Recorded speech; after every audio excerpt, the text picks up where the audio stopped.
ஒரு பெண் சாபத்தால் ஒரு இடமே பாலைவனமாகின இடம் நம்ம தென்னிந்தியாவில் இருக்குது.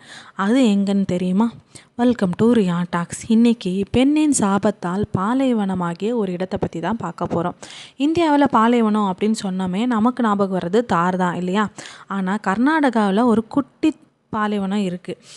அதுவும் அந்த பாலைவனம் ஒரு பெண்ணோட சாபத்தால் உருவானது அப்படின்னு கேட்டால் ஆச்சரியமாக தானே இருக்குது. கர்நாடக மாநிலத்தில் தலக்காடு அப்படிங்கிற இடம் மைசூர்லேருந்து கிட்டத்தட்ட 45 கிலோமீட்டர் தொலைவில் காவிரி ஆற்றின் கரையோரம் இருக்குது. பாலைவனம் போல் காட்சி தர இந்த ஊரில் கோவில்கள் எல்லாமே மணலால் தான் நிரம்பி இருக்குது. இந்த இடத்த தென்னிந்தியாவில் பாலைவனம் அப்படின்னே சொல்லலாம்.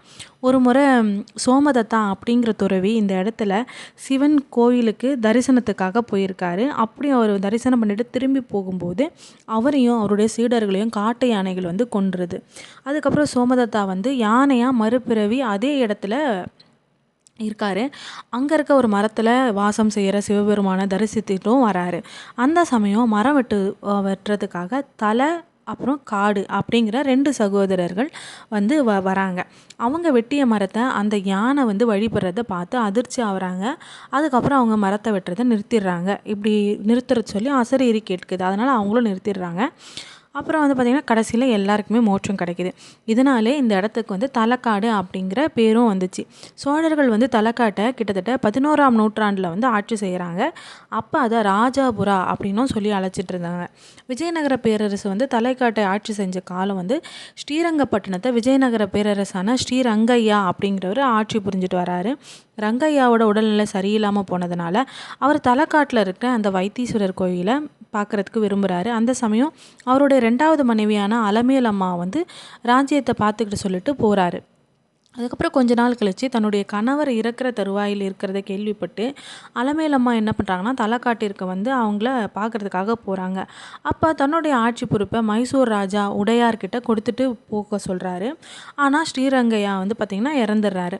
ராஜா உடையாருக்கு ராணியினோட நகை மீதும் ஆட்சி மீதும் ஆசை வந்துடுது. அதனால் அதை பறிக்கிறதுக்கு முயற்சி செய்கிறாரு. இதெல்லாம் காப்பாற்றுறதுக்காக ராணி என்ன பண்ணுறாங்கன்னா ஆற்றுல நகையோடு குதிச்சிடுறாங்க.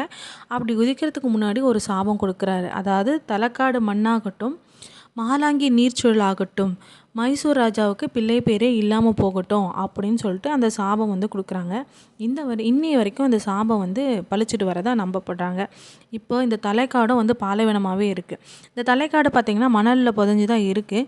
தென்மேற்கு பருவ காலத்தில் ஏற்படுற மணல் திட்டில் இங்கே வந்து மக்கள் வசிக்கிறதுக்கு முடியாமல் இந்த இடத்த விட்டே பெயர்ந்து போயிடுறாங்க.